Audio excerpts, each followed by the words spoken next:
बर्तन से जरूरी है पढ़ाई। क्या तुम्हें मेरी बात समझ आई? काला धागा, पखंड, अंधविश्वास की मूर्ति, जाके बाबा के सामने माथा टेकना से सबसे जरूरी है पढ़ाई। क्या तुम सबको मेरी बात समझ में आई? पढ़ाई देगी आपको, पढ़ाई डॉक्टर तो की तरह निडर बनाएगी। मैडम ने कहा 7 महीने तक आंदोलन किया। हाँ किया, 7 महीने तो आंदोलन किया, 11 FIR करवाई। देर सवेर बाबा साहेब के दिए हुए संविधान में न्याय है। हमारे देश का कानून सुधारात्मक है, दंडात्मक नहीं है। जब सुधार होगा तो ये देखिएगा आपकी बच्ची जिस तरीके से सर उठा के आंखों में आंखें डाल के बोलती है, आने वाले टाइम पे भी ऐसे ही रहेगी। और वो लोग जेल के सलाखों के पीछे होंगे, हम लोग नहीं। मेरे मामा, मेरे दादा परदादा बाबा ने तो 3000 साल का मुफ्त का आरक्षण नहीं लिया कि पढ़ने का अधिकार उनको ही नहीं था। हमें बाबा साहब ने इतना सा अवसर दिया, हमने मेहनत करके, मेहनत के दम पे पढ़ लिख कर ये शिक्षा ली है। और इसलिए घमंड है इस चीज का कि हाँ आज आंखों में डाल के, आंखें डाल के आपसे बात कर सकते हैं, सवाल कर सकते हैं, और आपकी हर एक मूर्खता को, हर एक अज्ञानता का जवाब मैं अपने ज्ञान से दे सकती हूँ, जो मेरे अंदर ज्ञान। और ये किसकी बदौलत है? बाबा साहेब भीमराव अम्बेडकर है कि नहीं है? मानते हो उनकी कुर्बानी अपने जीवन में हमारे लिए? बाबा साहेब ने अपना गुरु भगवान बुद्ध को माना, बाबा साहेब ने अपना गुरु कबीर जी को माना, बाबा साहेब ने अपना गुरु महात्मा फूले को माना। जब हमारे 500 हमारे महार सैनिक 500 भीमाकोरी गांव की लड़ाई में 28,000 पेशवाओं को मात दे सकते हैं, या हमारे लोग महिलाएं, जब एक महिला में बार बार कहती हूँ ताकत रखती हो आप अपने आप में कि एक बच्चा पैदा, एक अब जन्म दे सकते हो, जन्मदाता हो आप, तो आप क्या नहीं कर सकती है? आप किस जगह में किसी से पीछे हो? आप सिर्फ और सिर्फ, हमारा एक ही ड्रॉबैक, एक ही कमी हमारे अंदर है कि किसी ने कुछ कहा, कान के कच्चे बन के अपने गुरुओं महापुरुषों की बातों को पीछे छोड़ के, उन्होंने जो जिंदगी में सिखाया उनको पीछे छोड़ के काला धागा बांधा उस बाबा ने, झाड़ फूक किया उस बाबा ने, वो बाबा भला करेगा। उस बाबा ने उसके ऊपर मंत्र पढ़ा और जाकर संतान हो गई। क्या आपको लगता है ये सारी चीजें वैलिड हैं? क्या आपको लगता है अम्बेडकर आपको काले धागे में, झाड़ फूक में नहीं मिलेगा? अगर डॉक्टर अम्बेडकर कहीं मिलेगा तो वो सिर्फ और सिर्फ आपको किताबों में मिलेगा और कहीं नहीं मिलेगा। और डॉक्टर अम्बेडकर को खोजना मतलब बाबा साहेब कोई आपके सामने वो जादू नहीं होगा कि वो क्या कहते हैं जो आप टीवी में देखते हो, क्या आ जाता है एकदम से आकार उनका सामने जो भगवान दिखाते हैं। We don't need that. Ambedkar वो है जो आज मेरे अंदर बोल रहा है। अम्बेडकर हिम्मत है, अम्बेडकर ताकत है, अम्बेडकर एनर्जी है। आप सबको ये समझने की जरूरत है कि वो धर्म नहीं जो आपको कमजोर करता हो, वो धर्म नहीं जो तोड़ता हो, वो धर्म नहीं जो इंसान को इंसान के बराबर नहीं समझता। धर्म हमेशा वो है जो आपको समानता की बात करता हो, जो महिलाओं की आगे अच्छी स्थिति की बात करता हो, जो आपको बढ़ने का अवसर देता हो। तो असली धर्म तो सबसे बड़ा इंसानियत है। असली धर्म, असली ग्रंथ अगर आपका कोई है तो वो तो भारत देश का संविधान है, जिसने आपको इंसान होने का दर्जा तो दिया। इससे पहले तो आप इंसान भी नहीं थे। आज आपके सोचो वो दौर कि उस समय हमारी स्थिति क्या होती होगी, और अभी भी ये बातें क्यों बोल रही हूँ? वो बातें दोबारा लाना चाहते हैं जब आपकी पीठ के पीछे झाड़ू था, वो चाहते हैं दोबारा आए। याद करो कि आपके माँ बाप को कोई छूजा बर्दाश्त कर सकते हो? आपके बच्चे को कोई छूजा बर्दाश्त कर सकते हो?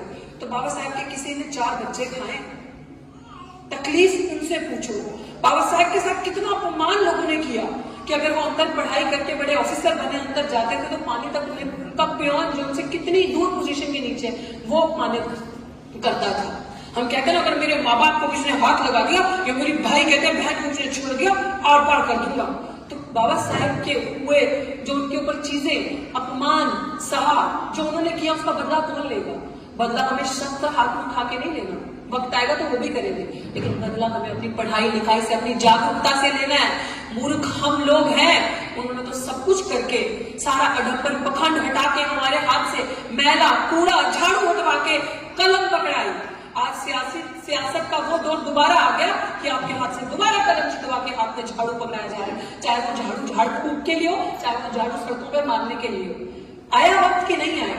राजनीतिक रोटियां सेकने वाले एमएलए एमपी, आपके समाज की सांसद आज भाजपा में बैठे 131 संसद के अंदर है। जब आपके बच्चों के खिलाफ नीतियां बनती है ना, नई नई शिक्षा नीति, मैडम ने भी बड़ी अच्छी बात कही कमलेश जी ने, कि हमें पता नहीं है क्या हो रहा है, शिक्षा किस तरीके से महंगी कर दी जा रही है। वो क्यों चाहेंगे आप पढ़ो, वो क्यों चाहेंगे कि दलित गरीब की बच्ची पढ़ रही है और दिल्ली यूनिवर्सिटी जो आरएसएस का गढ़ है वहां बैठ के आंखों में आंखें डाल के चुनौती देती है और उनसे पूछती है बता भारत देश का कानून क्या कहता है। मेरा कानून तो ये कहता है कि मैं स्वतंत्र हूँ, यहाँ बैठ के अपने हक अधिकार की मांग करूंगी और धरना प्रदर्शन करूंगी, ये मेरा राइट है और मेरे हक अधिकार के लिए तुम मुझ पर एफआईआर करते कि लड़की तो है डर जाएगी, कितने दिन बोलेगी। लेकिन ये लड़की अम्बेडकर की चेली, अम्बेडकर की बच्ची है, ये डरने वाली नहीं क्योंकि शिक्षित है, स्वाभिमान से जुड़ा आता है।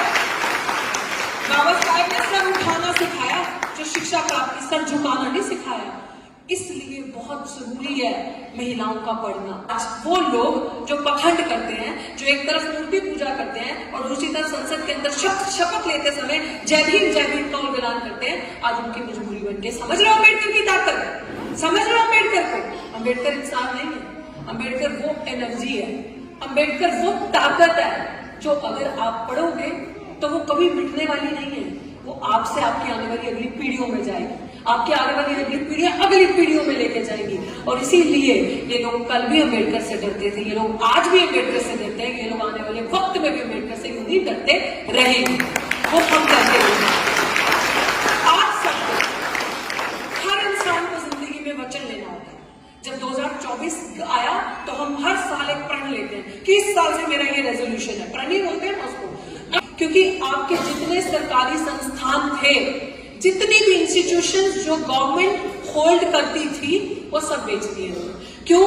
क्योंकि बड़ी तेजी से अम्बेडकर के बच्चे पढ़ रहे हैं, आगे बढ़ रहे हैं, नौकरियां प्राप्त कर रहे हैं, इनकी स्थिति बदल रही है, हमारी बराबरी में आगे बैठ रहे टक्कर में, और ऐसी पीढ़ियां इस तरीके की फौलाद बन के आ रही, हमसे आंखों में आंखें डाल के सवाल कर रही है और धरना प्रदर्शन कर रही है। जब हम कुछ गलत नीति करते हैं, जो हमारे गद्दार एमएलए एमपी, गद्दार क्यों बोल रही हूँ? क्योंकि वो गद्दार और दलाल है जो हमारे समाज का वहां बैठा चुप करके बैठा रहता है संसद के अंदर, वो गलत नीतियां हमारे लिए पारित करते हैं, पास करते हैं और वो सिर्फ मेज थपथपा रहे होते हैं। वो गद्दार और दलाल है। दलाल को दलाल कहना, गद्दार को गद्दार कहना बहादुरी की बात है, डरने की बात नहीं है। जब हम जैसे लोग सवाल करते हैं ना कि रेल क्यों बेचा, ये सब पढ़ी लिखी बैल यहाँ पे बैठी है।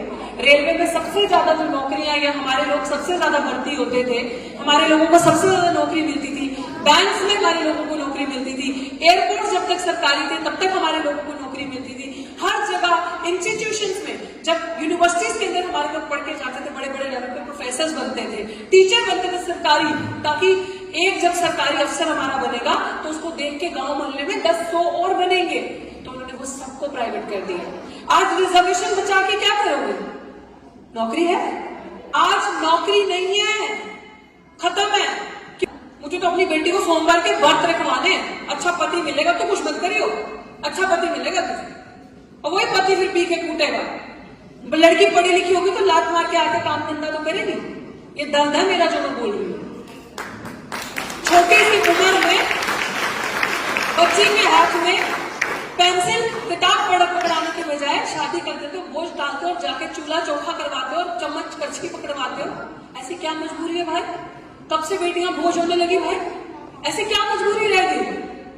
तो ये कब समझेंगे हम चीज कि अगर एक बेटी शिक्षित होती है ना तो वो खुद शिक्षित होगी, जिस घर में जाएगी उसको शिक्षित करेगी, आगे आने वाली पीढ़ियों को शिक्षित करेगी, वो आगे जाके बढ़ेगी। इस तरीके से जनरेशन टू जनरेशन, नस्ल शिक्षित होती जाएगी।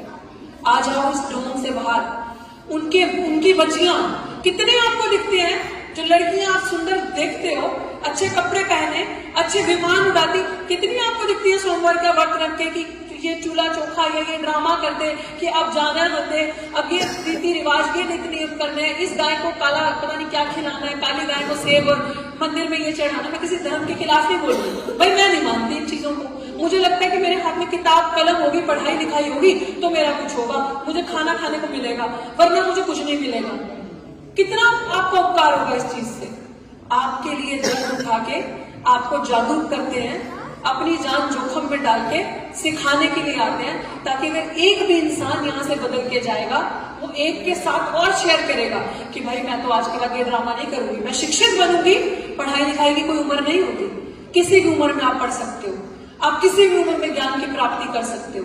तो अगर आपके अंदर आपके पुरुषों की सबसे बड़ी जिम्मेदारी बनती है कि अगर आपकी बहन पढ़ना चाहती है, अगर आपकी बीवी, अगर आपकी माँ भी ज्ञान लेना चाहती है, उसके अंदर अगर वो जिज्ञासा, वो चीज है, तो आप उसकी मदद करें, आप उसका साथ दें, उसको आगे बढ़ाएं, तब तो आप अम्बेडकर के चेले होगे ना।